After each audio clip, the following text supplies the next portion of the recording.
I will go see them in person. That I will do. And it wasn't until, 40 years later that I read about the medium, John of God in Brazil. And then that was, I said, oh, she's still alive? I'm there. And that was the beginning. So this brought me here. So I'm really excited to hear like what our message is. So Luigi, or the instrument known as Luigi. Yeah. Over to you. This instrument is going to speak. Okay. Good evening. So, anybody do not know who Edgar Cayce is? I didn't until I Googled him. Today? Oh, you Googled Edgar Cayce. Alrighty. So, Edgar Cayce was born in March 1877 in Hopkinsville, Kentucky. Cayce's life journey took him from humble beginnings to become a renowned psychic, healer, and visionary. Alrighty, so Edgar Cayce is a psychic. You know the difference between a psychic and a medium, right? So, and a healer and a visionary. 1877. Look at the dates. We need to focus on the dates, okay? And he's known to be known as the sleeping prophet.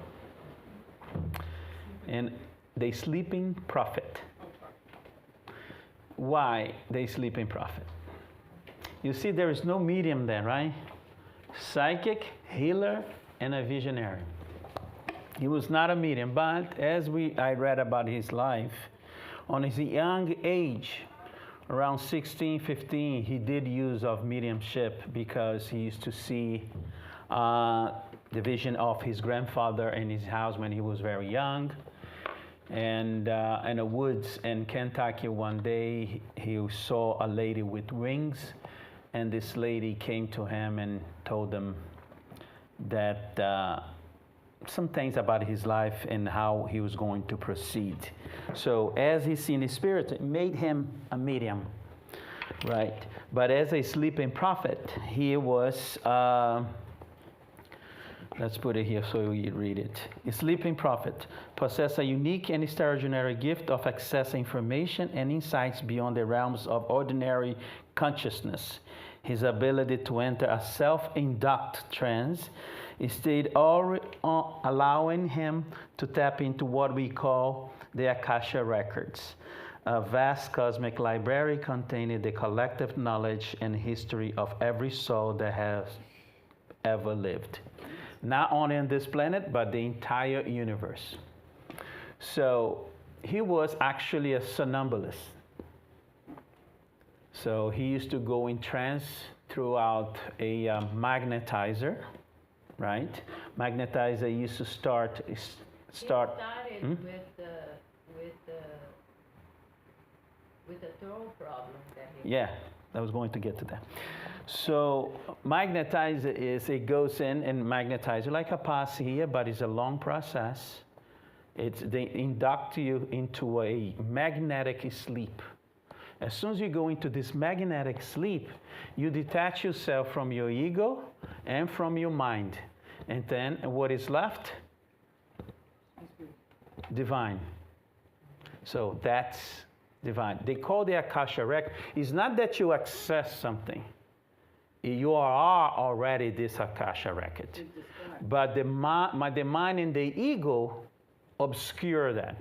So when you are put in this position, the ego and the mind is out of the picture. The only thing we have is the divine. And through this position that he has, he used to answer questions, give directions to healing. He used to heal people. He used to give diets and how to people to eat, and answer questions about reincarnation, about life, answering questions about the history of our planet, including Antarctica, Atlantis. So he has a whole, not a whole book, but a lot of information about Atlantis. So he talked about Atlantis also. He has so many info that his books, there are so many books yet to be published by him, okay? that his organization in North Carolina does not have the, how can I say, Stop. the What it? The body. no, they don't have the people, they don't have The structure. everything to publish all his materials. Okay? The material that is published by Edgar Cayce right now is about 30% only. 70% is still on tapes on his institution in North Carolina. Virginia Beach. Huh? Virginia. It's Virginia, right? Virginia. I was in contact with North Carolina. There is an institute of Edgar Cayce there too. So that's what the lady told me. You need to come here. So there is a room where you go in and fold the tapes and you can listen to it. But they cannot publish. There is so much information that. And even about the ancient Egypt, even he gave the location of the lost library of Alexandria. And a group from his center went into Egypt to excavate the place. They got the license, but when they started excavating, the army got that and they stopped. And he gives the location, everything is under the right palm of the Sphinx in Egypt. And the only thing that let the people do is run a terrain scan on the Sphinx and in the bottom of the Sphinx, and they saw there is rooms under there. But nobody touching, right? Nobody touching as a public, of course. It's always like this. So throughout his because he was able to access his divine self, he was able to do things that today we call them miracles, right? But back then, like I always keep saying this, we have tried to, every year we have a magnetic course here to become a magnetic healer in the center. Every year we have one. And we do tests with people and to see who is a somnambulist. And we can never find one, a real one. I never seen a real one. A somnambulist like Edgar Cayce here at the center or throughout all my life in Spiritism. Because it's so rare that to happen, especially nowadays, because our mind today is so full of daily things. And it's even harder to put somebody in that state with a mind as business is. Back then, we didn't have as much technology and everything. So Edgar Cayce went into trance through a magnetic healer, to a magnetizer. Through passes or through whistle. The guy used to whistle also, and he would go into a trance. And later in his life, he started going into a trance on his own. He would put himself into a trance. And as soon as he would go into a trance, his wife, his secretary, and some friends would take notes or recording him because the amount of information that he would put out was amazing. There is also a map of the United States from 200 years from now, if you want to see it. Okay, so he even draw that. 200 years from now. From that day that he did it. So there is, he had prescriptions, medical prescriptions for any type of sickness. Even for vitiligo, he had a prescription there, how to cure vitiligo. So when I was studying about his life in Yonada also, we saw that. It was so many sickness, right? But the reason why he went to become a somnambulist because he had a health problem. He had a, I don't know how to say in English, this sickness. Laryngitis, and he couldn't speak for a year. So then he went to see this magnetizer guy do the shows back then, right? And the guy put him into that state. And he was able to speak on that state.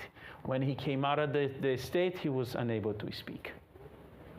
So, but as he started doing this, his voice started coming back, and he started healing his body.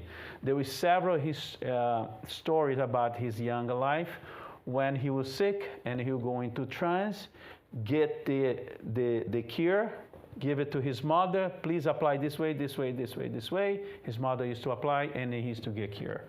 So there are several things that he used to do.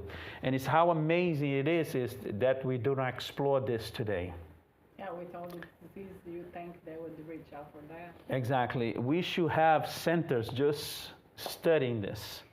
We should have centers just doing tests with people. But we are here. The center are here.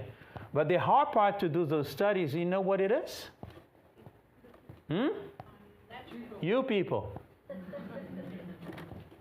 Because they have no, discipline to come in. They have no discipline to eat, to meditate and stuff like this, right? So it becomes very difficult when you dealing with others' free will. There is no way for you to like somebody and do it, be here. Because we can be here 6-7 days a week, but if the person that wants to learn is not here, it's going to be hard. And it needs a discipline for this, right? We are so used to go to a Catholic church, sit down in a chair, listen to the priest, eat something, drink something, go home, and we are safe. That now is when it's something, it's asked of us to do something, we have to work, we have family, we have to travel, we have this and this. And important things of our life, the eternal things in our life, it stays on the side, right? But these people come to show us this to us.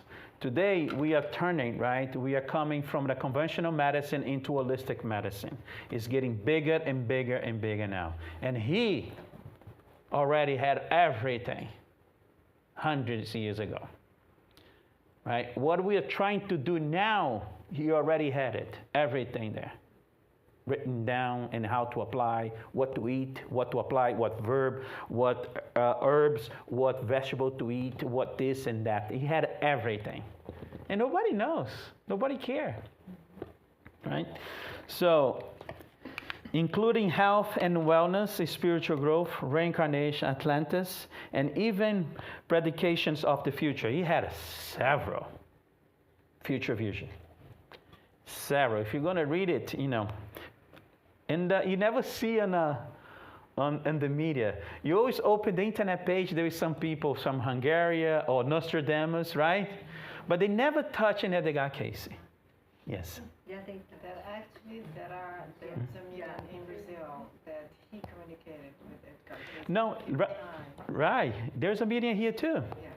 So now when you open the internet, that's what I'm saying. When you open the internet, there was those flyers there, predictions from the future. I always focus in Nostradamus and the Hungarian lady and other.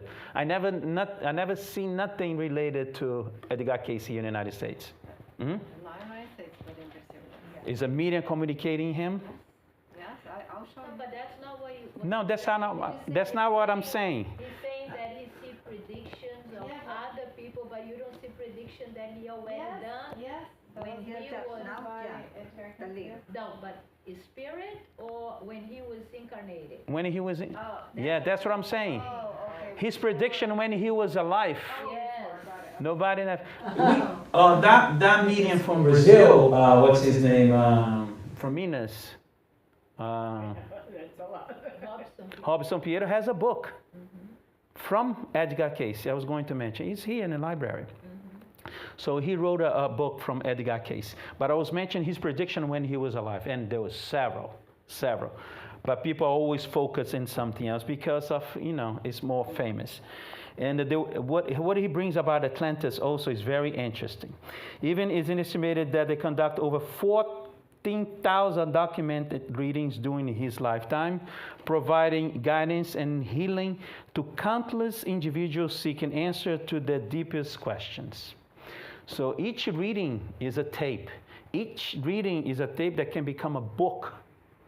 So look the amount of information that this guy have, and it's still there in tapes. You need to go into the institutions to see it. Significant contribution was his approach to holistic healing rather than simply treating symptoms. He was very focused and treat the cause of the sickness. When you read his pages, he was always focused on the cause of the issue. There was no band-aids, right? He emphasized the importance of addressing the underlying cause of the illness. Cayce believed that the mind, body, and the spirit we're interconnected, and that true healing requires a holistic approach that considers all aspects of person's being. And we are going to this now. We are changing our way of eating. We are changing our way. People are staying away from traditional medicine of chemicals and going more into nature, holistic nature. And it's a cycle, right? We try something, doesn't work, and we knock our heads in the wall, and then we'll come back into a true selves. Aspects of Cayce's work was his exploration of past lives. He understood, he had a theory that if you knew what you were on a past life, you could have a straight path or a better path on this life, understanding who you were on a path. So he did a lot of work on that also. According to his readings, each individual soul undergoes a series of reincarnations, all right, incarnations, learning and evolving through multiple lifetimes. Cayce believed that understanding our past lives could provide valuable insight in our current circumstances, relationships, and challenges. So who can give me an example, if you knew what you were on a past life, how that would change in this life? If you knew what you in the past, go ahead, Jamada. Happened to me, I already did some Yeah? Regression? analysis, yes. And What were you? to understand with the relationship with the person. Exactly. Yeah. So it helped you, Yeah. right? So he believed in that. He believed that if you knew your past life and what choices you made, what way you took on this life, you will be able to be more oriented. Yes. You want to ask a question? Oh, yeah. Okay, so I was just, when you say when you become a spirit, then you will move on, that you take everything with you. So he believes that if you know where you come from, then you can change it. So I don't understand. Wait. When you were spirit, Okay. Mm-hmm. When you die. The meetings that I've been to. Okay. When you die, you become a spirit. Yes. Right? Mm-hmm. And with you goes your whole life had this past life. But it doesn't change. It doesn't get better when you move on. You just take it with you. What he's saying, perhaps, is that if you already know what's going on and you want to start anew, then you can change your life. Change your circumstances. Change, yeah. For example, if you knew what you were on your past life, right? You understood your past life. It doesn't matter what you've done in it, right? And if you know in this life what you've done in a past life, it's going to help you to take different steps in this life, making different choices. And better choices. Better choices, not to follow the same path that you follow in a past life, right? Because if you knew that you were somebody that did nothing to nobody, lived your life egoistic, and then this and that, and you look your life today, and if you're in the same path, he's going to hate you and say, listen, I need to do something. I need to change, right? I already done one. Let me make this different. That's what he's believing. And he was right about that. He was absolutely right about that. Because people that know their past lives and study spirituality, they do turn. People, they are prepared to it, right? Yes, because some people do get messed up in this information also. So make sure you prepare for this. But with him, go ahead. No, I'm just reading it. I did? Oh. So that's what he's saying. No, you're still in the reincarnation one. This one, right? No. No. Yeah. Yeah. So that's what he meant, because if you knew your past life, you could make better choice. And he did a lot of work on that. And he used to review to people what they were on their past life throughout the meetings that he used to have. And I read one of the how do you call the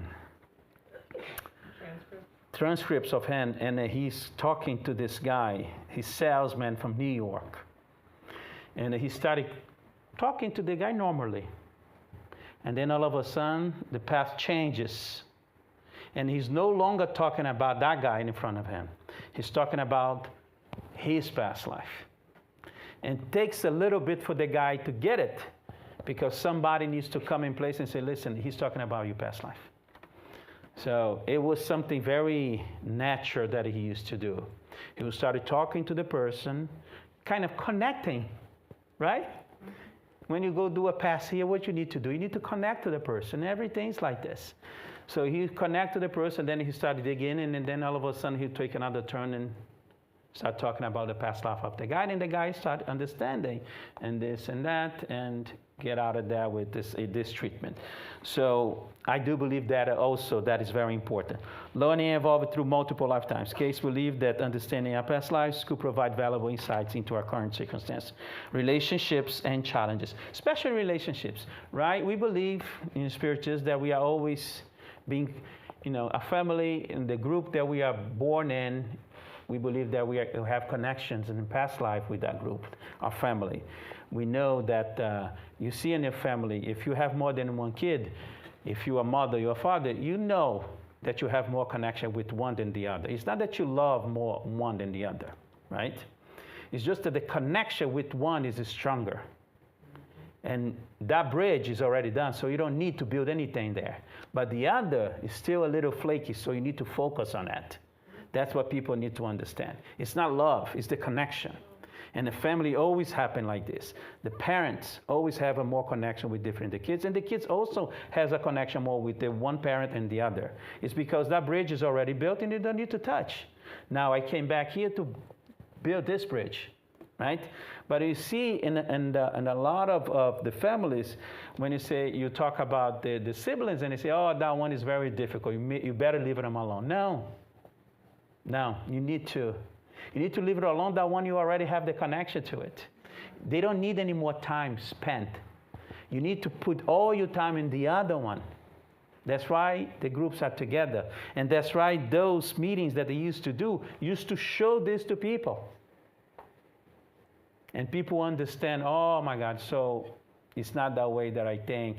People change their minds and change the way how you deal with others. And in Spiritism, we know this, but we don't apply it as much.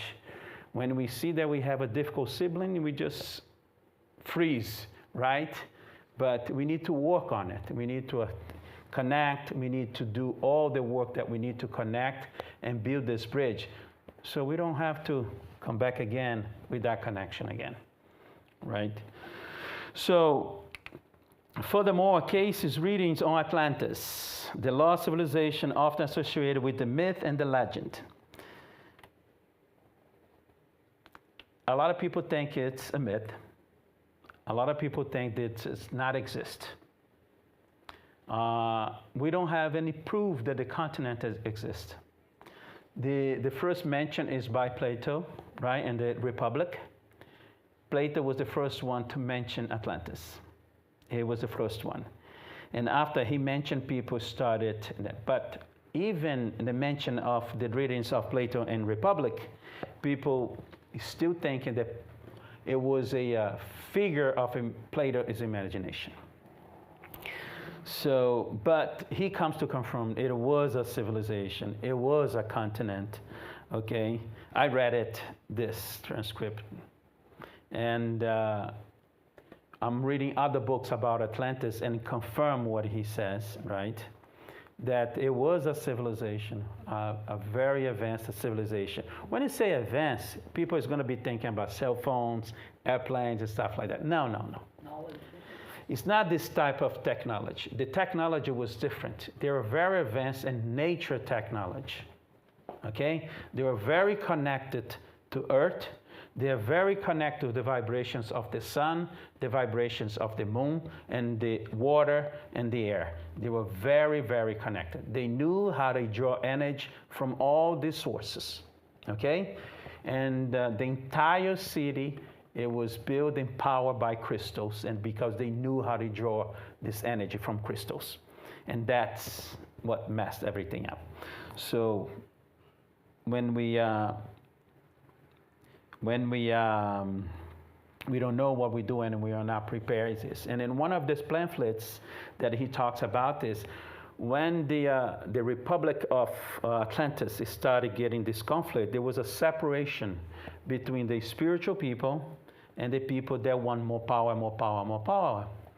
And they started leaving the continent and going to other places on the planet, the spiritual ones, because they knew that is going to end up. And they went to what they say today, what they call, South America, Central America, and North America. So they start leaving, right, to these locations until war came and destroyed the civilization. And years after the civilization was already destroyed, the separation of some of the continents happened and washed away the continent of Atlantis that used to be connected. He gives the location, right? And this transcripts is from Portugal all the way to Cuba, connecting there. It was this connection there.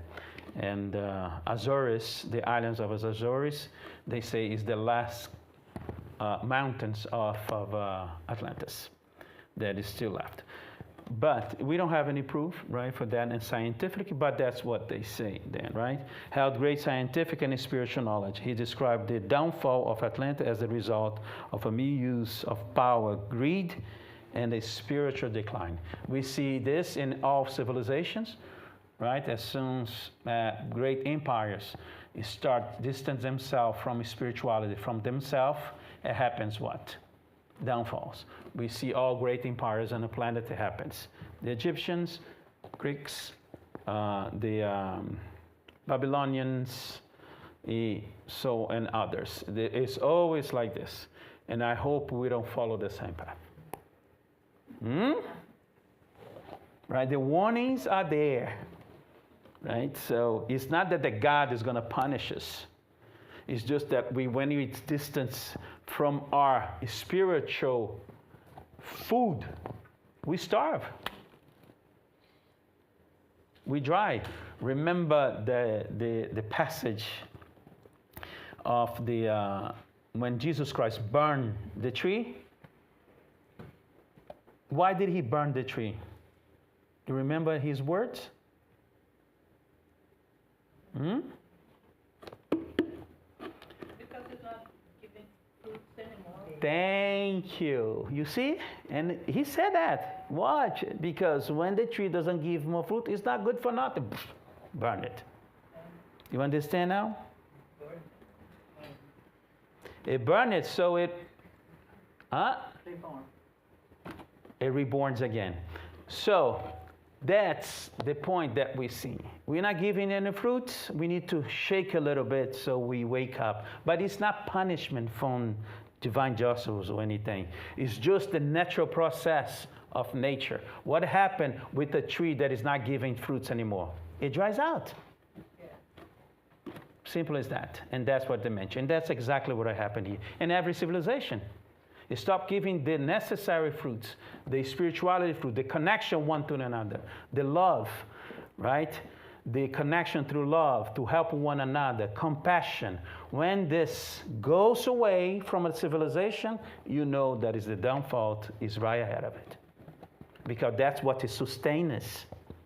That's the only thing that sustains a civilization is compassion, love, and connection. Right? That's what it is. So he talks a lot about also serving others, connecting to others, living a path of love. This was a done deal with him, with Edgar Cayce. The impact he has had on countless lives cannot be denied.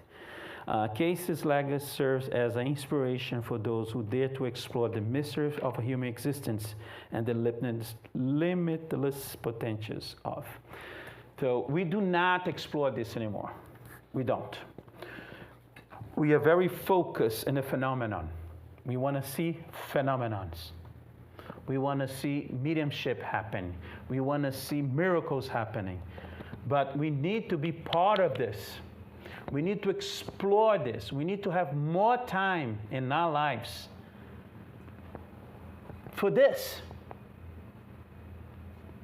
Because through this path here, he said that's how we're going to find our true selves. The only way to path that he mentioned in his book, because he used to say that I'm talking from my higher self. That's the language that he used to use. When I'm in trance, I am talking through my higher self. What is your higher self? It's your divine part. So when he went to sleep, the higher self talk. And when you see the higher self talking, it's only compassion, love, connection, ways to find to help others. The amount of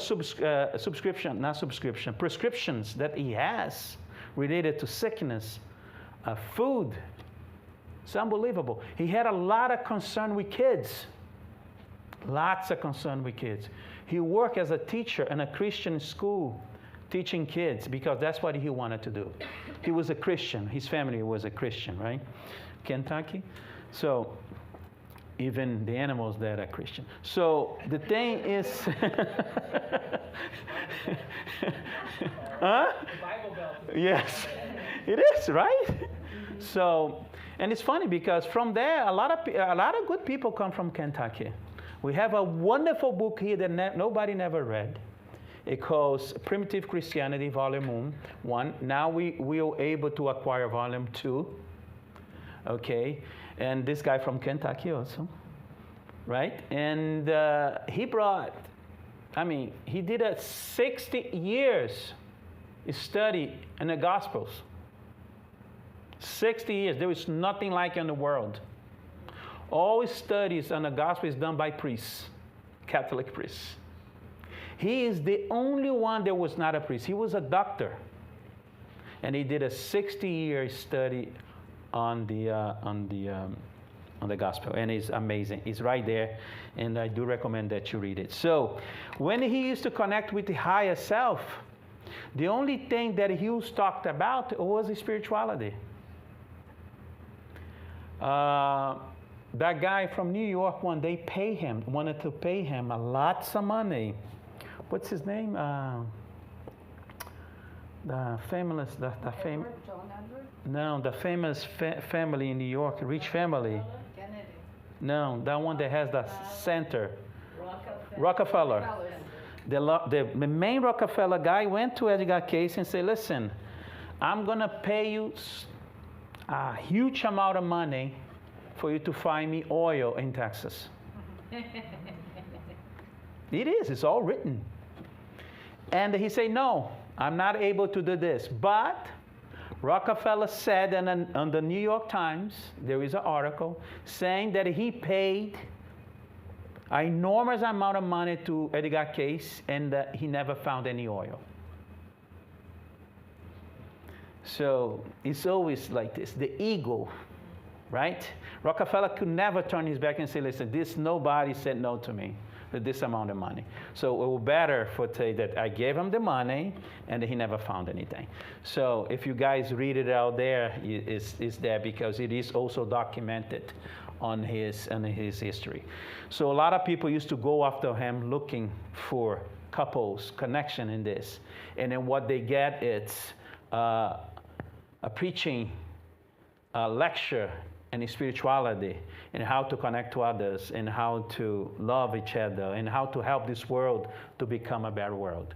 All his studies is direct to that. Everything is direct to that. And the amount of information, it's amazing. But today, we don't have somnambulists like this. It's not because it doesn't exist, because it does exist. It's just that we don't have the time. We don't have the time anymore. Look how wonderful this. Why we don't have the time for this? We don't make the time. Because our conscious is focused into this material world, is not focused into the spiritual world. We are focused in what we can see, touch, and feel, and taste, because this is real for us. Right? And for us to be able to, how can I say, explore this, we're going to have to change a little bit. And We're going to... and everybody's after mediumship today Mm-hmm. only, without realizing that you can access this Information. library. He was not a medium. Why he was not a medium? Why he was a somnambulist? What is the difference between those two? He didn't need any intermediary to get the information. He used to get the information from within. Because within we have all. Right? But we are always looking outside. Why a somnambulistic is not considered a medium? Because a medium needs to have a spirit working with them. And he didn't need that. He didn't need that. He used to go in within and find them himself. He went in and find his own teacher. That's the path. Right? The new literature now in the Western world is directing to this. On the Eastern world, they already know this for hundreds of years. Right? Hinduism, Buddhism, they already know this. They already live for this. But us here, we are a little bit late on that. We are too focused on the external. Right? And then when we're telling us to focus on the internal, when we tell them that you have everything inside of you, we kind of do not believe. We rather hang into a mentor or a spiritual mentor or pray for somebody to help us, to do everything for us.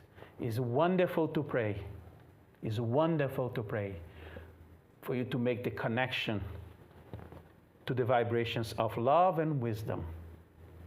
Right? That's what we need to. So, because when you pray, you make this path for them to be able to give some light in our path. But that path needs to be walked by us. And that's what we don't understand. We think that we have a system in place in this universe. And there is no system in place. The system is us. The engineer is us. The executioner is us. The manager is us. We are in the front, middle, and in the beginning. Of course, we do have friends here, and we do have friends on the other side. But they're not going to carry us. Oh, I'm going to pray for my mentor to help me do this. What does this mean? What do you want when you pray? What do you really want when you're praying? You want that shows up there in your door? Or you want this little help to show you how to walk on a path away from darkness and suffering? We need to ask ourselves this. What is our intention when we are connecting to spirituality? What is this? Why? Did you ever ask yourself why you want to open up this door? What is it? Because you want to look good in a picture. When you die, you're in this beautiful place on the other side? It's because you're waiting for something to come back for you? We need to start asking those questions. And that's why asking those questions is how we're going to find this path back into us ourselves. Because the creation could not put ourselves here unprepared, unequipped. We are prepared and we have all the equipment that we need. We just don't want to access it. It's easy to transfer. It's easy to put an intermediary instead of, no, this is my responsibility. And that's what these people like this man does. Live his entire life showing all this without any return. Because he died poor. He died a normal man like everybody else. He wasn't after fortune or famous or anything like that. And like him, there was others, and the path is the same. So if we are in this path, we need to start questioning ourselves, why? And for what we are here? Why on this path? What are we actually looking for being here at the center, or in a church, or in a mosque, or anywhere? Why are you looking for spirituality? Did you ever ask this for yourself? Ask and see if you're going to get the answer. But it needs to be the answer within. So focus here when you ask this question. Deeply with yourself. And you're going to surprise yourself when the answer comes up. All right? Thank you very much for your attention tonight. Any questions? No? All right, thank you.